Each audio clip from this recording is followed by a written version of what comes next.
जो है पूछी जाती है। तो प्रबंध की विशेषताएं जो हैं हम पढ़ने वाले हैं। सबसे पहली जो विशेषता होती है प्रबंध की वो ये होती है कि भाई प्रबंध जो होती है ना वो एक उद्देश्य प्रदान प्रक्रिया होती है। आपके पास अगर बुक है तो अच्छी बात है, आप बुक को लेके बैठ जाइए, ठीक है, तो आपको साथ के साथ समझ में भी आता रहेगा। अगर आर के सिंगला की बुक है आपके पास तो सबसे पहला जो है इसकी जो विशेषता है ये है कि भाई प्रबंध जो है वो क्या है। हमने बोला प्रबंध जो है वो एक उद्देश्य प्रधान प्रक्रिया है। इसका मतलब क्या होता है? उद्देश्य प्रधान प्रक्रिया है। इसका मतलब ये होता है कि भाई आपको प्रबंध की ज़रूरत तब पड़ती है जब आपके सामने आपके पास प्राप्त करने के लिए कोई उद्देश्य होता है, कोई टारगेट होता है। जब आपके पास प्राप्त करने के लिए कोई उद्देश्य, कोई टारगेट नहीं होता है तो आपको प्रबंध करने की कोई भी ज़रूरत नहीं होती है। भाई मान लीजिए आप क्लास 12th के अंदर हैं, आपके सामने ये गोल है कि मुझे कैसे भी करके 99% जो है स्कोर करना है। ये आपका गोल है, ये आपका टारगेट है, ये आपका लक्ष्य है कि भाई मुझे कैसे भी करके 99% स्कोर करना है। तो इस टारगेट को अचीव करने के लिए आपको क्या करना पड़ेगा? इस टारगेट को अचीव करने के लिए आपको जो है बेटा प्रबंध करना पड़ेगा, मैनेजमेंट करना पड़ेगा कि भाई क्या करना है, कैसे करना है, कब करना है, कौन करेगा, किससे पढूं, किस बुक से ना पढूं, ऑनलाइन पढूं, ऑफलाइन पढूं, किससे पढूं, क्या करूं, ये सब पढ़ना पड़ेगा। किस बुक से लूं, क्या मटेरियल है, क्या कंटेंट है, नोट्स कैसे हैं, ये सब करना पड़ेगा। एक ऐसा बच्चा है, मान लीजिए इसका नाम जो था वो सुरभि है। सुरभि का टारगेट है क्लास 12th में 99% स्कोर करना, तो इसको प्रबंध करना पड़ेगा। एक दूसरा लड़का है जिसका नाम है रोहित। ये कह रहा है कोई मज़े नहीं है, और कोई क्लास 12th में है, सेम टारगेट क्या है? टारगेट है कैसे भी करके 27 आ जाए, पास हो जाऊं भाई, कोई टारगेट ही नहीं है भाई का, ठीक है। तो भाई ऐसे व्यक्ति को प्रबंध करने की कोई ज़रूरत नहीं है, इसका कोई टारगेट नहीं है, हो जाएगा, क्या का देखा जाएगा, पेपर रोज़ आ जाए, रोज़ आते हैं, तो ये कह रहा देखा जाएगा। इस व्यक्ति के पास कोई टारगेट नहीं है अचीव करने के लिए, इसको प्रबंध की ज़रूरत ही नहीं है। जिस व्यक्ति के पास प्राप्त करने के लिए उद्देश्य होता है उसको प्रबंध करने की ज़रूरत होती है। जिसके पास प्राप्त करने के लिए कोई उद्देश्य ही नहीं है उसको बेटा प्रबंध की कोई भी ज़रूरत नहीं होती है। दूसरी जो इसकी विशेषता होती है वो है कि प्रबंध जो है ना वो क्या है। दूसरी जो इसकी विशेषता है वो है कि प्रबंध जो है वो सर्वव्यापक है। सर्वव्यापक का क्या मतलब होता है? सर्वव्यापक का मतलब ये होता है बेटा कि ये जो है ना हर जगह एप्लीकेबल होता है। क्या बोला मैंने? सर्वव्यापक का मतलब होता है कि ये जो है हर जगह एप्लीकेबल होता है। आप कोई भी क्रिया कर रहे हो, कोई भी क्रियाएं दो तरीके की होती हैं, एक होती है आपकी व्यावसायिक और दूसरी जो होती हैं इसको हम कहते हैं गैर व्यावसायिक। एक होती है व्यावसायिक और एक होती है गैर व्यावसायिक। व्यावसायिक का मतलब होता है बेटा कि आप जो है कोई बिजनेस एक्टिविटी कर रहे हो, बिजनेस से रिलेटेड कोई एक्टिविटी, व्यावसायिक क्रियाएं कहलाती हैं। और गैर बिजनेस का मतलब हो गया इंग्लिश में नॉन बिजनेस एक्टिविटी, मतलब आप बिजनेस नहीं कर रहे, बिजनेस को छोड़कर आप कुछ कर रहे हो। तो बेटा हर जगह मैनेजमेंट की ज़रूरत होती है, हर जगह प्रबंध की ज़रूरत होती है। जैसे कि मान लो स्कूल है, क्या स्कूल में मैनेजमेंट की ज़रूरत है? हाँ भाई ज़रूरत है। क्या स्कूल कोई बिजनेस है? नहीं, स्कूल तो कोई बिजनेस नहीं है। स्कूल किस में आएगा? नॉन बिजनेस एक्टिविटी के अंदर आएगा बेटा। वो जो बिजनेस कर रहा है वहाँ तो प्रबंध की ज़रूरत है, जो बिजनेस नहीं कर रहा वहाँ पे भी प्रबंध की ज़रूरत है। लाइक स्कूल है, प्रबंध की ज़रूरत है भाई। अगर मैनेजमेंट ही नहीं होगा सही से तो स्कूल सही तरीके से चल ही नहीं पाएगा। तो क्रिया कोई भी हो, चाहे व्यावसायिक हो या गैर व्यावसायिक हो, प्रबंध सर्वव्यापक होता है। प्रबंध की ज़रूरत हमको हर जगह पड़ती है। ऐसा नहीं है कि अगर आप कोई बिजनेस कर रहे हो तो ही आपको प्रबंध की ज़रूरत पड़ेगी, ऐसा कुछ नहीं है बेटा। तीसरी जो इसकी विशेषता है वो है कि प्रबंध जो है ना, प्रबंध क्या है? प्रबंध जो है वो एक सतत प्रक्रिया है। क्या है? सतत प्रक्रिया है। सतत का मतलब क्या होता है? सतत का मतलब होता है कि भाई ये कॉन्टीन्यूअस प्रोसेस है। कॉन्टीन्यूअस का मतलब क्या होता है कि ये कोई ऐसा काम नहीं है कि आपने बस एक बारी कर दिया और बस हो गया, एक बारी करा, एक बारी मैनेजमेंट करा, प्रबंध करा और हो गया। भाई ये ऐसा काम होता है जिसके लिए ये काम आपको बार बार करना पड़ेगा। जब तक आपकी ऑर्गेनाइजेशन सर्वाइव कर रही है, जब तक आपकी ऑर्गेनाइजेशन सर्वाइव कर रही है, मतलब कि जब तक आपकी ऑर्गेनाइजेशन जीवित है, जब तक आप अपने टारगेट को, अपने उद्देश्य को जब तक आप जो है अचीव नहीं कर लेते, जब तक आप अपने उद्देश्य को पा नहीं लेते, तब तक आपको जो है बेटा प्रबंध करते रहना पड़ेगा। प्रबंध कोई ऐसा काम नहीं है कि बस एक बारी कर दिया और छुट्टी हो गई। ये कॉन्टीन्यूअस प्रोसेस है, इसको आपको लगातार करते रहना पड़ता है। ठीक है जी।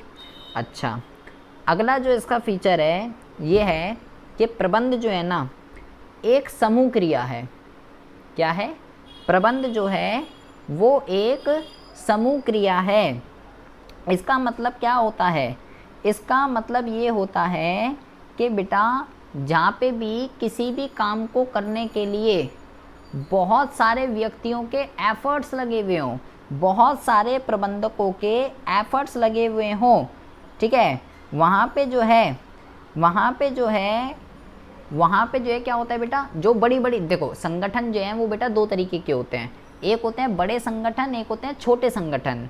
जो बड़े बड़े संगठन होते हैं वहाँ पे समूह क्रियाएं होती हैं, मतलब वहाँ कोई एक व्यक्ति काम नहीं कर रहा होता, वहाँ पे बेटा अनेकों व्यक्ति जो हैं, ए व्यक्ति, बी व्यक्ति, सी व्यक्ति, डी व्यक्ति, सभी बंदे एक समान उद्देश्य को अचीव करने के लिए क्या करते हैं, एक समान उद्देश्य को अचीव करने के लिए काम कर रहे होते हैं बड़े बड़े संगठनों के अंदर। तो वहाँ पे हम प्रबंध को क्या बोलेंगे? वहाँ पे प्रबंध को हम एक समूह क्रिया का नाम देंगे बेटा।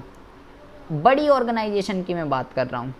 वहीं पे अगर बेटा हम एक छोटी ऑर्गेनाइजेशन की बात करते हैं जहाँ केवल एक ही बंदा है, वही उस उद्देश्य को प्राप्त करने में अकेला लगा पड़ा है, तो ऐसी ऑर्गेनाइजेशन में जहाँ पे बेटा केवल एक ही बंदा होता है और वो उस उद्देश्य के लिए एफर्ट्स लगा रहा होता है, वहाँ पे प्रबंध समूह क्रिया नहीं कहलाएगी। यहाँ पे हम प्रबंध को जो समूह क्रिया कह रहे हैं वो इस बेस पे कह रहे हैं, हम बड़ी बड़ी ऑर्गेनाइजेशनों की बात कर रहे हैं, हम छोटी ऑर्गेनाइजेशनों की बात नहीं कर रहे। छोटी ऑर्गेनाइजेशन के अंदर एक ही व्यक्ति किसी उद्देश्य को प्राप्त करने के लिए लगा होता है, वहाँ पे प्रबंध एक समूह क्रिया नहीं कहलाती है। अगली जो इसकी विशेषता है वो ये है बेटा कि प्रबंध जो है ना ये एक गतिशील कार्य है। क्या है? प्रबंध जो है ये एक गतिशील कार्य है। इसका क्या मतलब होता है? इसका ये मतलब होता है कि मेरे भाई, अभी हम आगे वाले चैप्टर्स में पढ़ेंगे बेटा, जो इन्वायरमेंट होता है ना, जो वातावरण होता है, वातावरण का मतलब इन्वायरमेंट, वो क्या होता है, वो जो है बदलता रहता है। मतलब कि आपकी ऑर्गेनाइजेशन के अंदर कह लीजिए या आपकी ऑर्गेनाइजेशन के बाहर कह लीजिए, वो इन्वायरमेंट है। आपके ऑर्गेनाइजेशन के अंदर का इन्वायरमेंट, आपके वर्कर, आपके कर्मचारी, आपके शेयर होल्डर, आपके कस्टमर्स, आपके क्रेडिटर, ये आपके ऑर्गेनाइजेशन के अंदर का इन्वायरमेंट है। और बाहर का बोले तो आपका कॉम्पिटिटर, गवर्नमेंट, टेक्नोलॉजी, ये सब चीज़ें, ये आपके बाहर का वातावरण है। तो वातावरण क्या होता है, वो चेंज होता रहता है, चाहे इंटरनली की बात करें चाहे एक्सटर्नली की बात करें। तो बेटा प्रबंध, हमने यहाँ पे लिखा है प्रबंध एक गतिशील कार्य है। इसका मतलब जो है प्रबंध को हमें क्या करना पड़ता है, प्रबंध जो है ना, प्रबंध बदलते वातावरण के साथ काम करता है। प्रबंध बदलते वातावरण के साथ, प्रबंध बदलते वातावरण के साथ काम करता है। इस लाइन का ये मतलब है कि जैसा जैसा इन्वायरमेंट के अंदर चेंज आ रहा है, आपको भी अपने प्रबंध के अंदर इसी तरीके का चेंज करना पड़ेगा। प्रबंध में जो है बेटा कुछ भी स्थिर नहीं रहता है। प्रबंध में कुछ भी स्थिर नहीं रहता है। इस लाइन का क्या मतलब होगा? इस लाइन का ये मतलब होगा कि भाई इसमें ऐसा नहीं है एक बारी बस कर दिया, अब ये चीज़ पत्थर की लकीर हो गई, आज ही ऐसे ही रहेगा। बाहर इन्वायरमेंट में कुछ भी चेंज होता रहे, इंटरनली एक्सटर्नली, मेरे को इस बात से फ़र्क नहीं पड़ता, मैं तो ऐसे ही रखूँगा अपनी, तो ऐसा नहीं हो सकता जी। प्रबंध में कुछ भी फिक्स नहीं रहता। प्रबंध को बदलते इन्वायरमेंट के साथ चलाना पड़ता है। जैसा जैसा इंटरनल और एक्सटर्नल इन्वायरमेंट के अंदर चेंजेस आ रहे हैं, आपको भी अपने मैनेजमेंट के अंदर उसी तरीके से चेंजेस करने पड़ेंगे अगर आपको अपनी ऑर्गेनाइजेशन को लॉन्ग टर्म तक सर्वाइव कराना है। अगर आप ऐसा नहीं करते हैं तो आपकी ऑर्गेनाइजेशन बहुत ही जल्दी ठप हो जाएगी, आप लॉन्ग टर्म तक सर्वाइव नहीं कर पाएंगे। अगली जो इसकी विशेषता होती है वो ये है बेटा कि प्रबंध जो है ये एक अदृश्य शक्ति है। प्रबंध क्या है? प्रबंध जो है ये एक अदृश्य शक्ति है। अदृश्य शक्ति का मतलब, अदृश्य का मतलब क्या होता है कि प्रबंध मिस्टर इंडिया है, प्रबंध मिस्टर एक्स है, दिखेगा नहीं, केवल फील कर सकते हो, महसूस कर सकते हो। जैसे कि आप जो है, अगर मान लीजिए जैसे एक एग्जांपल लेते हैं, एक टीचर एक क्लास में आती है, ठीक है, तो जैसे मान लो डेस्क इधर उधर हुए हुए हैं, बच्चे जो है बहुत ज़्यादा शैतानी कर रहे हैं, तो टीचर वो क्या कहती है? टीचर वो ये कहती है कि ये क्लास तो बहुत बेकार है, परेशान हो गई हूँ मैं, तंग आ चुकी इस क्लास से, तो यही कहती है वो। एक दूसरी क्लास में भी जाती है, दूसरी क्लास में सब बच्चे बहुत ही सिस्टमेटिक वे से बैठे हुए हैं, प्रॉपर पढ़ाई लिखाई करते हैं, वो ऐसी क्लासों से टीचर बहुत अच्छे होते हैं। तो इन टर्म ऑफ अगर इस क्लासेस की इस एग्जांपल की बात करें तो हम ये बोलेंगे कि उस क्लास का मैनेजमेंट जहाँ बच्चे सिस्टमेटिक वे से बैठे हुए हैं वो अच्छा है एज़ कंपैरिजन टू दूसरे से। या मान लीजिए जब कभी कभार इंस्पेक्शन वगैरह के लिए स्कूल में आ जाते हैं, बाहर से बंदे आ जाते हैं ना, कभी भी राउंड पे आ जाते हैं, फिर सब टीचर क्या हो जाते हैं, स्ट्रिक्ट हो जाते हैं, अरे राउंड पे आ गए, तो फिर सब कुछ क्या करते हैं, सब जो टीचर स्टाफ रूम में बैठे होते हैं, गप्पे लड़ा रहे होते हैं, सब पीरियड लेने भाग जाते हैं कि भाई बाहर से राउंड पे आ गए। मतलब ये दिखाना चाहते हैं कि हमारा मैनेजमेंट बहुत अच्छा है, सब कुछ बच्चे पढ़ाई कर रहे हैं, हम क्लासेस लेते हैं सिस्टमेटिक वे में, ऐसा दिखाते हैं ना जब कोई बाहर से राउंड पे आ जाता है। तो फिर वो जो बाहर से राउंड पे आते हैं सब देखते हैं यार टीचर तो मस्त पढ़ा रहे हैं, लिखा रहे हैं, बच्चे सही पढ़ रहे हैं, सिस्टमेटिक वे से, डिसिप्लिन मेंटेन है स्कूल के अंदर, कोई ऐसे बाहर बेवजह नहीं घूम रहा, तो फिर कहते हैं यार बहुत बढ़िया है। तो बोलते हैं मैनेजमेंट अच्छा है। कैसे? उन्होंने देखा, उस चीज़ को फील किया। लेकिन वहीं पे अगर कोई बाहर से आ रहा होता और बच्चे यूं ही बाहर आवारा घूम रहे होते, टीचर स्टाफ रूम में गप्पे लड़ा रहे होते हैं, तो भाई वो बोलेंगे ये क्या स्कूल है, कोई मैनेजमेंट नहीं है, प्रिंसिपल बैठ के कर क्या रहा है, इसको दिख नहीं रहा कि भाई टीचर यहाँ स्टाफ रूम में बैठ के गप्पे लड़ा रहे हैं, पीरियड नहीं ले रहा कोई, ये प्रिंसिपल कर क्या रहा है, तो बोलेंगे यहाँ का मैनेजमेंट बेकार है। तो प्रबंध को आप देख नहीं सकते, प्रबंध को आप छू नहीं सकते, प्रबंध को आप केवल फील कर सकते हो, महसूस कर सकते हो, जैसा कि आपके सामने हो रहा है उस चीज़ को। अब मान लीजिए आप एक लास्ट एग्जांपल लेते हैं। मान लीजिए आप जॉब करने किसी कंपनी में जाते हो, ठीक है, आप किसी कंपनी में गए, ठीक है, इंटरव्यू था आपका किसी कंपनी के अंदर, और आप उस कंपनी के अंदर जा रहे हो। आप अंदर जैसे ही घुसे तो पता चला वहाँ का जो मालिक था और एक कर्मचारी था और एक मालिक था। पता चला आप जैसे ही घुसे कंपनी के अंदर, कर्मचारी और मालिक की लड़ाई हो रही थी। कर्मचारी जो है मालिक को बहुत मार रहा था, दे घुसे, और आप उस चीज़ को देख रहे हो। आप पहली बार घुसे थे, इंटरव्यू देने गए थे, आप क्या सोचोगे, ये क्या कंपनी है, ये क्या चल क्या रहा है। अगर वहाँ पे आपका सिलेक्शन हो भी गया ना, आप 1000 बार ही सोचोगे उस कंपनी के अंदर मैं काम करूँ या नहीं करूँ, क्योंकि फर्स्ट इंप्रेशन जो है वो बेकार चला गया। आप बोलोगे मैनेजमेंट ही नहीं है यार कुछ यहाँ पे, आप वर्कर अपने मालिक को मार रहा है। वहीं अगर एक दूसरी कंपनी में जाते हो, भाई सब वर्कर सिस्टमेटिक वे से बैठे हुए हैं, डिसिप्लिन मेंटेन है, तो आप उस कंपनी में बोलोगे यार बड़ा बढ़िया था यार, वहाँ तो मज़ा आ गया, मेरा सिलेक्शन हो जाए बस कैसे भी करके। वहाँ आप ऐसा बोलते हो। तो इन्वायरमेंट को देख के आपने बोला सब चीज़, तो इसको बोलते हैं कि प्रबंध जो है एक अदृश्य शक्ति है। और लास्ट इसका जो फीचर होता है, इसके ऊपर हम बात करते हैं, इसको कहते हैं बेटा कि प्रबंध जो है ना, क्या है, प्रबंध जो है ये बहुआयामी है। प्रबंध क्या है, प्रबंध जो है ये जो है बहुआयामी है। बहुआयामी का क्या मतलब होता है? बहुआयामी का मतलब होता है कि प्रबंध जो है ये बेटा मल्टी डायमेंशनल है। मल्टी डायमेंशनल का मतलब इसके अंदर बेटा कई सारी चीज़ों का प्रबंध किया जाता है, किसी एक चीज़ का प्रबंध नहीं किया जाता, कई सारी चीज़ों का प्रबंध किया जाता है। लाइक यहाँ पे काम का प्रबंध किया जाता है, यहाँ पे लोगों का प्रबंध किया जाता है, यहाँ पे जो है बेटा क्रियाओं का प्रबंध किया जाता है, अलग अलग चीज़ों का यहाँ पे जो है प्रबंध किया जाता है। सबसे पहले हम बात करते हैं बेटा काम का प्रबंध का क्या मतलब होता है। हम कह रहे हैं प्रबंध बहुआयामी है क्योंकि यहाँ पे काम का, लोगों का, क्रियाओं का, इन सब का अध्ययन किया जाता है। तो इसका मतलब क्या होता है, सबसे पहले हम बात करते हैं काम के अध्ययन का क्या मतलब होता है।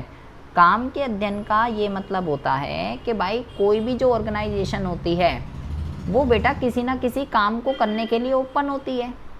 कोई भी ऑर्गेनाइजेशन किसी ना किसी काम को करने के लिए ओपन होती है। जैसे भाई अस्पताल है तो मरीजों का इलाज करना, स्कूल है तो बच्चों को पढ़ाना। तो बेटा कोई भी ऑर्गेनाइजेशन ऐसी नहीं है जो बिना प्रबंध के क्या कर ले, कोई भी ऑर्गेनाइजेशन ऐसी नहीं है जो बिना प्रबंध के काम कर ले। कोई भी ऑर्गेनाइजेशन बिना प्रबंध के काम नहीं कर सकती बेटा। फिर आता है लोगों का प्रबंध। लोगों के प्रबंध का मतलब क्या होता है, हमने बोला हर संगठन कुछ ना कुछ काम करने के लिए इस्टेब्लिश होता है। जैसे एक अस्पताल है तो ये रोगियों का इलाज करने के लिए इस्टेब्लिश हुए हुआ है। और काम करेगा कौन, अबे काम तो लोग करेंगे ना, काम का तो प्रबंध करना ही करना है। बिना प्रबंध के काम हो ही नहीं सकता। और काम करेगा कौन, काम करेंगे लोग। तो लोगों को क्या करना, लोगों का प्रबंध करना। लोगों के प्रबंध करने का क्या मतलब है बेटा, लोगों को ये बताना कि भाई क्या करना है, कैसे करना है, कब करना है, कौन करेगा, कैसे करेगा। ये सारी की सारी चीज़ें लोगों का प्रबंध कहलाती हैं। इसको हम क्या कहते हैं, इसको हम लोगों का प्रबंध करना कहते हैं। कि अस्पताल के अंदर जो अस्पताल के कर्मचारी हैं उनको ये बताना कि भाई तेरे को क्या करना है, तेरी क्या ड्यूटीज़ है, क्या रिस्पॉन्सिबिलिटी है, तू किसको रिपोर्टिंग करेगा, किसको नहीं करेगा, तुझे क्या करना है, कब करना है, कहाँ करना है, कैसे करना है। It's called management of people. And last one is क्रियाओं का प्रबंध। क्रियाओं के प्रबंध का मतलब ये होता है कि एक संगठन के अंदर अनेकों क्रियाएं होती हैं।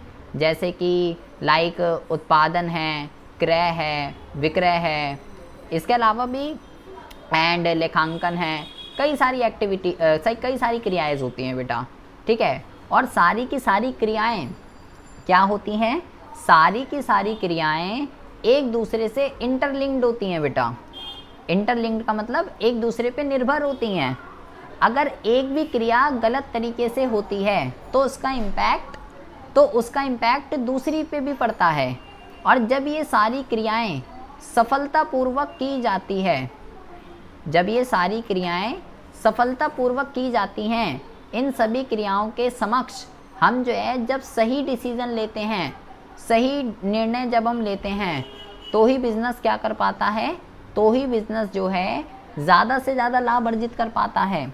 तो ये बहुत ही ज़्यादा ज़रूरी है कि एक संगठन के अंदर जितनी भी क्रियाएं हो रही हैं उसको सफलतापूर्वक पूरा किया जाए। उसके अगेंस्ट में जो भी डिसीज़न, जो भी हम निर्णय ले रहे हैं वो सही तरीके से ले सकें, पॉजिटिव डिसीज़न ले सकें, ताकि हम अपने संगठन को जो है क्या कर सकें, ताकि हम अपने संगठन को जो है ज़्यादा से ज़्यादा लाभ जो है ये अर्जित करा सकें। इसका मतलब होता है बेटा क्रियाओं का प्रबंध करना। ये बेटा बहुत इंपॉर्टेंट है। 1 मार्क्स में ये सेपरेट एग्जाम में पूछी जाती है कि प्रबंध बहुआयामी है, इसका मतलब क्या होता है। प्रबंध एक अदृश्य शक्ति है, इसका मतलब क्या होता है। प्रबंध एक गतिशील कार्य है, इसका मतलब क्या होता है। ये सारी की सारे फीचर्स, कॉन्टिन्यूस प्रोसेस, सर्वव्यापक, ये सब एग्ज़ाम में कई बारी 1 मार्क्स में पूछी जाती हैं। और एक फुल फ्लैश बड़ा क्वेश्चन के प्रबंध क्या होता है और प्रबंध की विशेषताएं बताइए, ये तो एग्ज़ाम में आता ही आता है। तो आई होप आपको बहुत ही अच्छे से समझ में आ गया होगा कि भाई प्रबंध जो है ये क्या होता है, किस चीज़ को प्रबंध कहते हैं, एफिशिएंसी क्या होता है, इफ़ेक्टिवनेस क्या होती है। एक अच्छा मैनेजर बनने के लिए इफ़ेक्टिवनेस और एफिशिएंसी दोनों ही टर्म जो हैं बेटा मैटर करती है। केवल एफिशिएंसी से या केवल इफ़ेक्टिवनेस से काम नहीं चलता, दोनों का होना ज़रूरी है। और इसके क्या फ़ीचर्स होते हैं ये हमने जो है आज पढ़ा है।